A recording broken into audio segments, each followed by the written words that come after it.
very lovely good morning student. How are you? Maybe you fine at your homes. Today we already explained you our last lecture. What we explained you in our last lecture? Scalar visions and fundamental rights. हमने आपको दो चीज़ों के बारे में explain किया गया था. कौन कौन सी चीज़ें बताई थी आपको? स्केलर विजन्स के बारे में बताया था और फंडामेंटल राइट्स के बारे में बताया था. Today we are tell you about the fundamental duties. आज हम किसके बारे में बात करेंगे?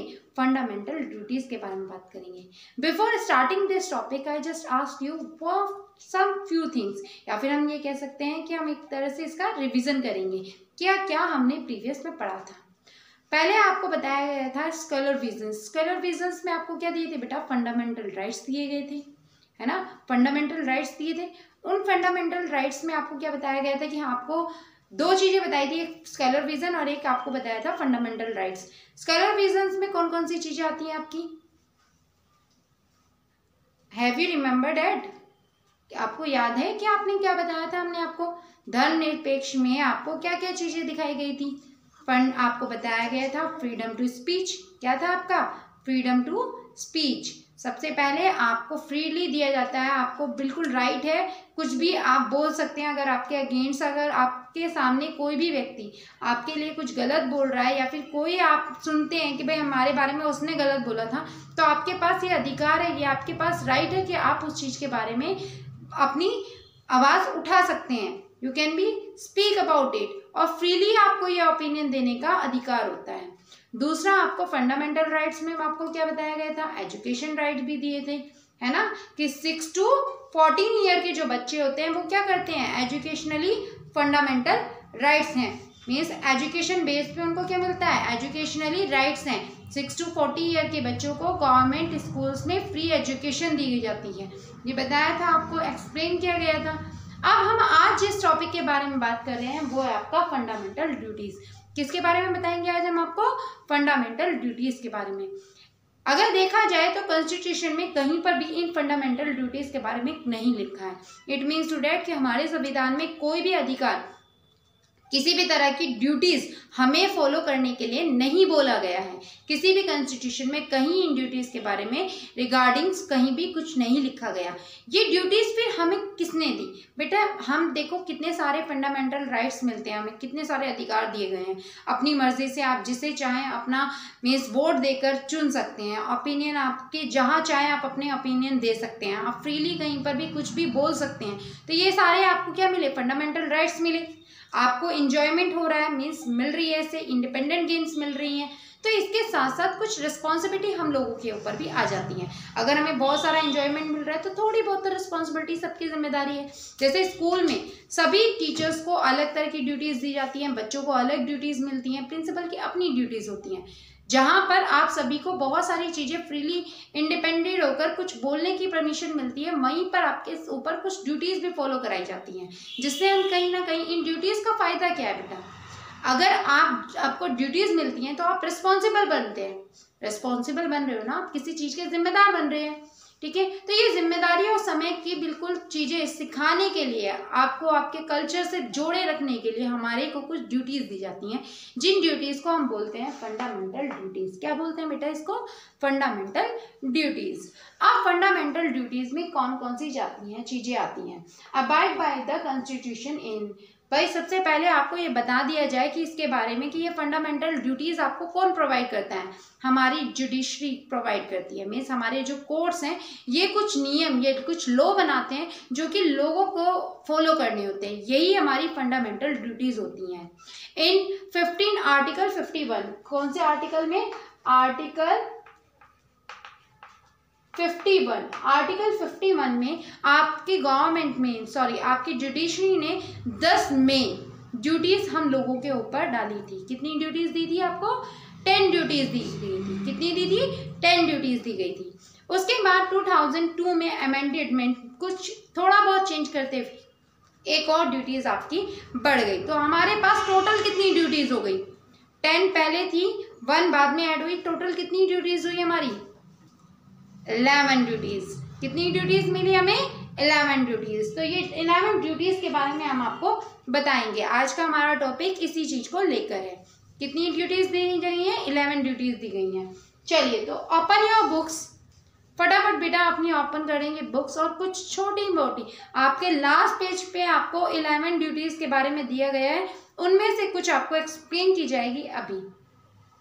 सबसे पहले आता है आपका amended by the constitutions, means आपको कहीं ना कहीं अपने कॉन्स्टिट्यूशन, हमारे जो संविधान है उसके बारे में, उसकी जो चीज़ें दी गई हैं आपको, उसके बारे में आपकी मान सम्मान, जो आपको हमारे कॉन्स्टिट्यूशन में जितनी भी आपको इंडिपेंडेंस गेन मिली है, हर रिलीजन को इक्वल रखा गया है, हर तरह की कास्ट जो है कोई डिफरेंसेस नहीं रखा जाता, रिलीजियस डेवलपमेंट, रिलीजन एंजॉयमेंट मिल रहा है आपको, तो इन सभी कॉन्स्टिट्यूशन का हमें मान रखना चाहिए, जितने भी नियम हैं उन सभी का हमें मान सम्मान रखना चाहिए।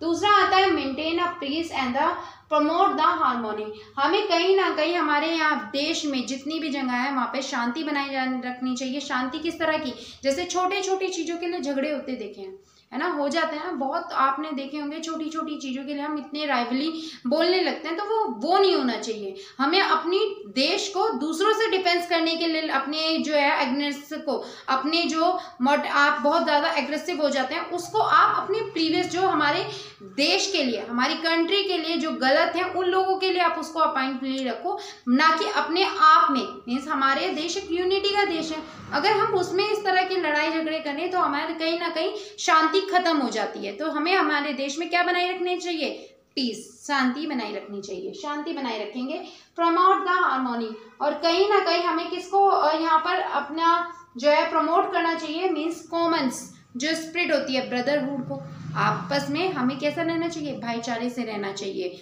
जो लेडीज़ हैं, जो वुमेन्स हैं, उनके साथ बहुत ही अच्छी तरह से ट्रीटमेंट करना चाहिए, मीन्स बहुत ज़्यादा बुरे तरीके से उनके साथ व्यवहार नहीं करना चाहिए। ये सारी चीज़ें किसमें आती हैं, हार्मोनी में आती हैं आपकी, ठीक है। तो कहीं ना कहीं आपको कैसे रखना चाहिए, आपस में भाईचारा रखना चाहिए, औरतों की डिग्निटी बनाए रखनी चाहिए, जो लेडीज़ की डिग्निटी है उसको बनाए रखना चाहिए, रिस्पेक्ट देनी चाहिए, और भी जो छोटी छोटी चीज़ें हैं उन सभी पर अगर हम कंट्रोल करें तो हमारा देश एक बहुत अच्छा देश है, ठीक है। नेक्स्ट आता है respect the national flag and the national anthem, ये सबसे इम्पोर्टेंट चीज़ है कि हमारे देश के हमें किस चीज़ की रिस्पेक्ट करनी चाहिए, हमें नेशनल फ्लैग की रिस्पेक्ट करनी चाहिए, हमें नेशनल एंथम की, राष्ट्रीय गान के सम्मान रखना चाहिए। आपने देखा होगा बहुत सारे ऐसे लोग होते हैं जो कभी भी 26 जनवरी पे हमने बहुत सारे लोगों को देखा कि हम क्या करते हैं, परेड स्थल पे जाते हैं, हम जगह जगह झंडे लगाते हैं, और छोटे छोटे बच्चे अपने हाथ में क्या रखते हैं, फ्लैग रखते हैं, और जैसे जैसे टाइम स्पेंड होने लगता है तो हम उस फ्लैग को ऐसे ही कहीं पे भी डाल देते हैं। तो बेटा ऐसा नहीं करना चाहिए। ये क्या शो करता है कि आप अपने फ्लैग की, अपने नेशन की रिस्पेक्ट नहीं करते। तो ये जो है एक तरह से गलत मेथड है। इस तरह से अगर ना करके आप उस फ्लैग को बहुत ही प्रॉपरली वे में कहीं लगा दें तो ये क्या होगा, ये आपके रिस्पेक्ट को शो करता है, आपके नेशन के प्रति आपके रिस्पेक्ट, आपके जो डिवोटेशन है उसको शो करता है, आपका डिवोशन जो है अपने देश के प्रति जो श्रद्धा है उसको शो करता है। तो हमें क्या नहीं करना चाहिए, नेशनल फ्लैग की और नेशनल एंथम की, ठीक है, नेशनल फ्लैग की और नेशनल फ्लैग की और नेशनल एंथम की रिस्पेक्ट करनी चाहिए। मेन क्या हुआ यहाँ पे, रिस्पेक्ट करनी चाहिए। साथ के साथ हमें उन लोगों की भी रिस्पेक्ट करनी चाहिए जिन्होंने इस फ्रीडम गेन कराने में हमारी मदद की है। ऐसे फ्रीडम फाइटर जो हमारे देश के लिए मरे हैं, जिन्होंने अपने देश के लिए अपने आप को शहीद कर दिया, उनको हमें रिस्पेक्ट देनी चाहिए।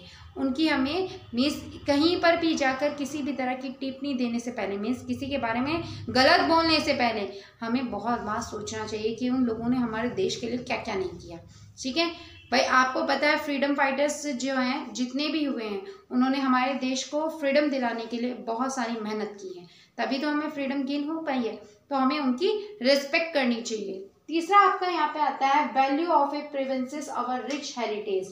हमें वैल्यू रखनी चाहिए, किसकी वैल्यू करो आप, कल्चर की, अपने देश के कल्चर की हमें वैल्यू करनी चाहिए। हमें जितना भी हेरिटेज जो चीज़ें मिली हैं, हेरिटेज में आपको क्या चीज़ें मिली हैं, आपकी जितनी भी पुरानी चीज़ें हैं, जितने भी पैलेस वगैरह हैं, जितने भी देखा होगा, आगरा में ताजमहल देखा, दिल्ली का कुतुब मीनार आपने, दिल्ली में आपने जो है दिल्ली में आपने जो है लाल किला, ये सारी चीज़ें जो हैं आपके हेरिटेज को शो करती हैं। यहाँ तक कि जो भी हमारा कल्चर है, हर देश के हर स्टेट में अपना अपना कल्चर होता है, अलग अलग लोग अलग अलग चीज़ों को अप्लाई करते हैं, अलग अलग तरीके से अपना फेस्टिवल मनाते हैं।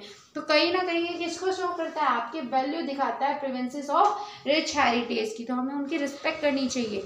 ऐसा नहीं है कि उनकी वैल्यू ना करें। अब कई सारे लोग होते हैं, अच्छा मुझे सबसे ज़्यादा बुरा लगता है, हमने देखा होगा कई बार आप भी कहीं घूमने के लिए जाते हैं, दिल्ली गए होंगे, दिल्ली में कुतुब मीनार हो या फिर आपने जो है रेड फोर्ट देखा हो या फिर आप लोटस टेम्पल गए हो, तो वहाँ पर बहुत सारे ऐसे लोग होते हैं जो क्या करते हैं कि अपने जो है जो भी हमारी वॉल्स वगैरह हैं, हालांकि अब तो वो पेंट करा दिया गया है और अब तो हमारे यहाँ पर बहुत सारी चीज़ें बैन कर दी गई हैं, बट पहले क्या होता था कि लोग जो है अपना नाम दीवारों पर लिख दिया करते थे, या फिर कहीं पर भी जो है थूक दिया या फिर स्पॉक कर दिया आपने, कहीं पर भी खड़े होकर आप कुछ भी कर रहे हैं, तो ये सारी चीज़ें जो है हमारे कहीं ना कहीं बैन कर दी गई है। और ये सही चीज़ है, क्योंकि हम क्या कर रहे हैं उससे अपनी हेरिटेज को, हमारी जो वैल्यूबल चीज़ें हैं, जो रिचनेस है, उसको कहीं ना कहीं डिस्ट्रॉय कर रहे हैं, तो वो नहीं करना चाहिए।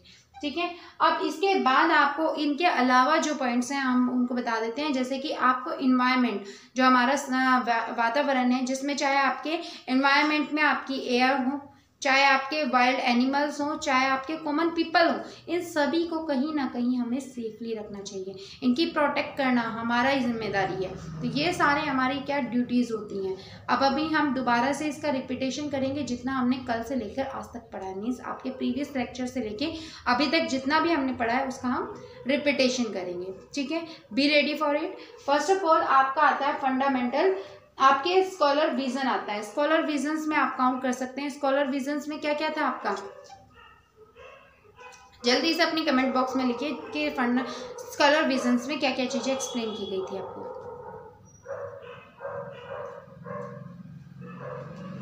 Right to freedoms, right to freedom दिया गया था आपको, राइट टू फ्रीडम था, राइट टू आपको रिलीजियस था, आपके राइट टू आपके डिवोटेशंस में आपको काउंट किया गया था। अब यहाँ पे आ जाता है आपके फंडामेंटल राइट्स में, अगर आप देखा जाए educationally right, right to freedom to speaks, right to freedom to the speech, and आपको किसके हेल्प दी गई थी, use of media to promote anything, आपको यहाँ तक कि मीडिया की भी हेल्प दी गई थी किसी भी चीज़ को प्रमोट करने के लिए।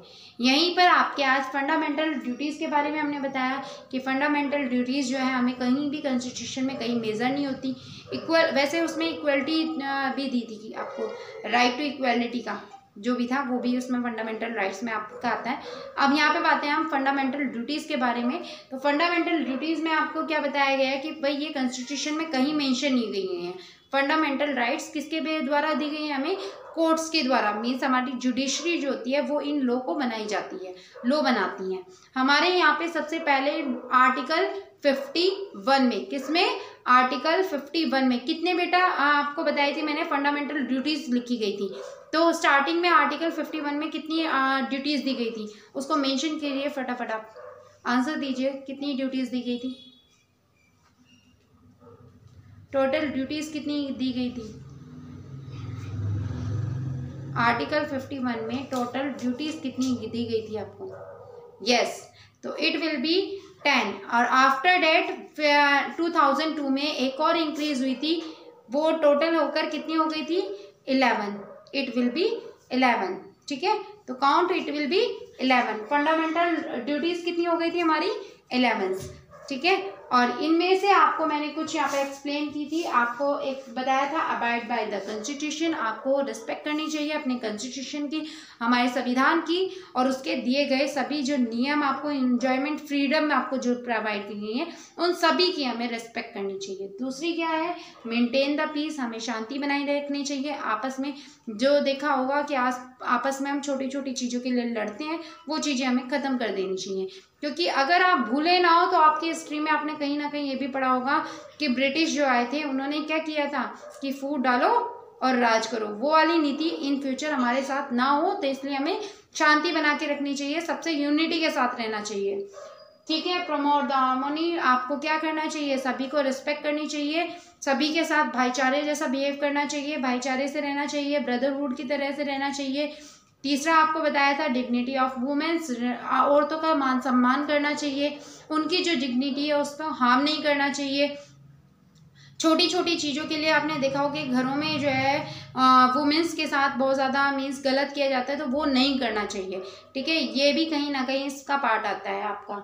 ठीक है, फिर आता है respect the national flag and national anthem, हमें किसकी रेस्पेक्ट करनी चाहिए, नेशनल फ्लैग की और नेशनल एंथम की आपको रेस्पेक्ट करनी चाहिए। भाई मैंने बहुत सारे बच्चे देखे हैं जो सपोज करिए स्कूल में खड़े होते हैं और उनकी जो पोजीशन होती है वो स्ट्रेट ना होके पता नहीं कभी कुछ कर रहे होते हैं कभी कुछ कर रहे होते हैं। तो नेशनल एंथम के टाइम में बेटा हमेशा कैसे रहना चाहिए, स्ट्रेट खड़े रहना चाहिए, रिस्पेक्ट करनी चाहिए वो नेशनल एंथम जो आप आज जिसका फ्लैग देख रहे हैं, आज आपके कंट्री में आपका रूल है, ठीक है, आप अपने अकॉर्डिंग अपने जो है चीज़ें करते हैं। इन फ्यूचर मीन्स ये वो समय था जब हमें किसके साथ रहना पड़ता था, गुलामी के साथ रहना पड़ता था। तब हम सोचते थे कि काश इस झंडे के बजाय हमारा खुद का देश का झंडा हो। तो अब उस नेशनल फ्लैग की तरह से हमें क्या नहीं करनी चाहिए, उसके साथ बहुत डिसरिस्पेक्ट के साथ नहीं बिहेव करना चाहिए, हमें उसकी रिस्पेक्ट करनी चाहिए, साथ के साथ नेशनल एंथम की रिस्पेक्ट करनी चाहिए। तो इन फ्यूचर अगर कभी भी 15 अगस्त हो या 26 जनवरी हो और कहीं पर भी आप नेशनल फ्लैग को इसी तरह से टूटा या कहीं पर भी पड़ा हुआ देखें तो प्लीज़ जस्ट पुट इट और उसके बाद उसको कहीं पर भी लगा दें। इस तरह से उसकी रिस्पेक्ट और डिग्निटी पर आप जो है क्या कर रहे हैं, उसकी रिस्पेक्ट कर रहे हैं, उसकी डिग्निटी बनाए रखी हुई है आपने, ठीक है। तो इस तरह से यहाँ तक कि फोर्थ यहाँ पर पॉइंट मैं कहूँगी कि हमें उन लोगों की भी रिस्पेक्ट करनी चाहिए जिन्होंने हमारे देश को, फ्रीडम फाइटर्स जो जितने भी रहे हैं, जिन्होंने हमारे देश के लिए बहुत ज़्यादा बलिदान दिया है, बहुत सारी चीज़ें सेक्रीफाइस कर दी हैं, तो हमें उनकी भी रिस्पेक्ट करनी चाहिए, ठीक है। एंड यहाँ पे value and the preferences of the rich heritage, हमें जितनी भी हमारी वैल्यू किसकी करनी चाहिए, जितनी भी हमारे कल्चर है उसकी वैल्यू करनी चाहिए। All of you open your books, bring a pencil.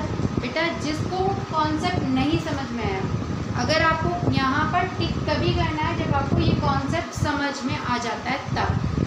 अगर आपको कॉन्सेप्ट नहीं समझ में आया तो आप क्लोज कर देंगे उसको, ठीक है। कॉन्सेप्ट अगर आपको समझ में आया तो आप क्या करेंगे, टिक करेंगे, नहीं तो आप कट करेंगे, ठीक है। जो भी कॉन्सेप्ट आपको नहीं समझ में आ रहा, first one, second one, third one, उसे आप अपने कमेंट बॉक्स में मेजर करेंगे, मैं उसको एक्सप्लेन दोबारा से करूँगी, ठीक है। वो आपको एक्सप्लेन दोबारा कर दिया जाएगा इन अवर नेक्स्ट वीडियो, ठीक है।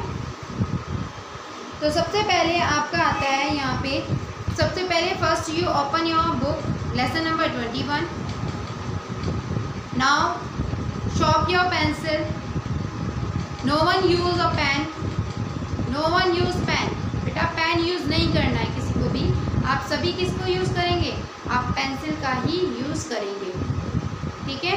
मूविंग ऑन द टॉपिक, पहला आपका दिया है टिक, उसमें the terms of secularism refers to the system of social political organisation where no religion give a special treatment. पहला आपका क्या बताया गया था कि किस स्कॉलरिज्म में किसी भी तरह के, जो भी हमारा कॉन्स्टिट्यूशन ने बताया है, किसी भी सोशल, सामाजिक, पॉलिटिकल, राजनीतिक, किसी भी पर्सन को या फिर किसी भी रिलीजन को कोई स्पेशल ट्रीटमेंट नहीं दिया जाता। ये नहीं है कि भाई आप राजनीति में हैं तो आपके साथ कुछ स्पेशल ट्रीटमेंट दिया जाएगा, आपको वो सभी, अगर आप कोई भी क्राइम कर देते हैं तो आपको फ्री छोड़ दिया जाएगा, आपको फ्रीली है कि आप कहीं पे भी जा सकते हैं, दोबारा से क्राइम कर सकते हैं, ऐसा कोई नहीं है। दूसरा, आप कोई भी रिलीजन्स जो है, किसी भी धर्म को अपनाते हैं तो आपके पास आपको जो है किस हर तरह की इंडिपेंडेंस दी गई है, ठीक है। किसी भी और रिलीजन के बारे में आप कुछ गलत नहीं बोल सकते, या फिर किसी भी धर्म को आप स्पेशल ट्रीटमेंट नहीं दे सकते, चाहे तो वो पॉलिटिकल हो, चाहे वो एक सोशल ग्रुप में हो, ठीक है। नेक्स्ट पे आते हैं हम द इंडियन कॉन्स्टिट्यूशन, तो इस पर आप टिक कर देंगे। अगर आपको पहला कॉन्सेप्ट समझ में आया है तो आप टिक कर दीजिए, नहीं आया तो आप क्रॉस कर देंगे, ठीक है। और मार्जिन आप टिक 1, 2 इस तरह से राइट जो मार्जिन होगा जिस पे आप क्रॉस करेंगे उसको कमेंट बॉक्स में भी ज़रूर लिखना है कि मैडम ये समझ में नहीं आया, सेकंड वन है, थर्ड वन है, जो भी आपको समझ में नहीं आ रहा आप वहाँ पर उसको क्रॉस करेंगे, ठीक है। I explain it again. Second आपका है the Indian constitution prohibited discrimination on the basis of a particular any religion, any particular reason. Means हमारे यहाँ पे बिल्कुल पाबंदी है किसकी, इंडियन कॉन्स्टिट्यूशन में किसी भी धर्म के प्रति भेदभाव करना, किसी भी एनी पर्टिकुलर रिलीजन से, जो किसी अलग धर्म से बिलोंग करता है उसके साथ गलत करना, ये सभी क्या है, पाबंदी है। इस पर क्राइम के तौर पर उसको बंद कर दिया गया है। अगर कोई ऐसा करता है तो उसके साथ तो उसको पनिशमेंट मिलती है, ठीक है। सपोज़ कीजिए कि आप कहीं पर जो है किसी भी रिलीजन के बारे में, अगर किसी धर्म के बारे में अगर आप गलत बोल रहे हैं तो आपने देखा होगा मीडिया जो है उस चीज़ का जो एक्सप्लेनेशन देती है और बताती है कि ऐसा नहीं करना चाहिए, तो कहीं ना कहीं हमारी मीडिया इसके लिए मोटिवेट करती है लोगों को कि हम किसी भी धर्म के साथ, किसी भी रिलीजन के साथ भेदभाव ना करें, डिस्क्रिमिनेशन ना हो, ठीक है। तो ये मोटिवेशनली दी जाती है। थर्ड आपका है, तो इसे अगर आपको समझ में आया तो आप सेकंड वाले पे टिक करेंगे। नेक्स्ट है आपका, the Indian state does not have a state religion. किसी भी स्टेट का does not have a state religion, किसी और स्टेट से कोई भी रिलीजन्स जो है इंस्ट्रक्शन नहीं होता। They separate from the of are religion from the state. वो हर एक जो स्टेट के लोग होते हैं वो अलग अलग रिलीजन को फॉलो करने वाले होते हैं। जैसे कि पंजाब में सारे पंजाबी होते हैं, वो पंजाबी कल्चर को बिलोंग करते हैं। हालांकि ऐसा कुछ नहीं है, मीन्स स्टेट में स्टेट अलग तो मिलते हैं बट सभी एक यूनिटी के साथ रह रहे हैं, ये सबसे मेन बात है, ठीक है। तो यहाँ पर आपका थर्ड अगर आपको समझ में आया तो it will be tick. Now the word scholars is incorporated parable to the Indian Constitution by the admitted in 1976। Bharat में स्कॉलर जो इनकॉर्पोरेशन था ये इंडियन कॉन्स्टिट्यूशन में कब एडमिट किया गया था? 1976 में। तो ये fourth one is tick.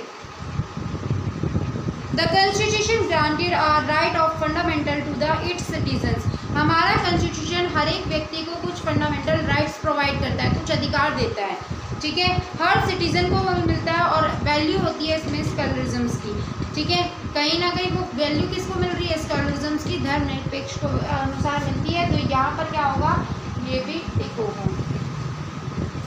The fundamental rights draw the universal declaration of a human adoption rights to the adopted by the United Nation. हमारे जितने भी फंडामेंटल राइट्स हैं वो universal declaration human right adopted, humans जो rights हैं वो adopted किए गए थे बाय द यूनाइटेड नेशन से, यूनाइटेड नेशन से। तो it will be correct. 7 every citizens are the taught to the perform a central fundamental duties including in the constitution।